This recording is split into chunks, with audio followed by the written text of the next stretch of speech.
Pendant 6 jours, la Fashion Week de Milan a tenu en haleine les pros de la mode.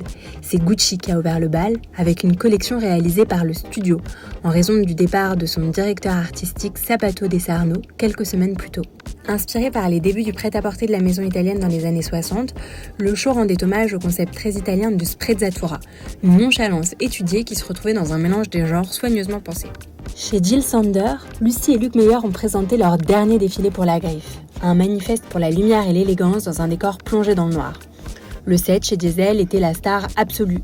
3,2 km de tissus sur lesquels street artistes et amateurs ont été invités à graffer à l'aide de bombes de peinture multicolores. Les 100 ans de la famille Fendi, inaugurés par une 5e génération en culotte courte, le glamour brut de Prada et la théâtralité de Ferragamo ont ponctué la semaine de la mode milanaise, pendant que Lorenzo Serafini débutait chez Alberta Ferretti et David Coma chez Blue Marine.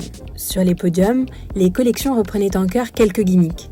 Ceux sur lesquels il faudra compter pour l'automne-hiver 2025-2026, le double accessoire de tête, les maxi-boutons rétro, les chaussures à poil, la taille ultra basse, les nœuds en abondance et surtout, la fourrure. Difficile de distinguer les vraies des fausses à l'œil nu. Ce qui est sûr, c'est qu'elles étaient déjà omniprésentes à Londres et à New York. Une tendance qui interroge, alors que les problématiques autour de l'éco-responsabilité et du bien-être animal sont devenues de vraies questions de société.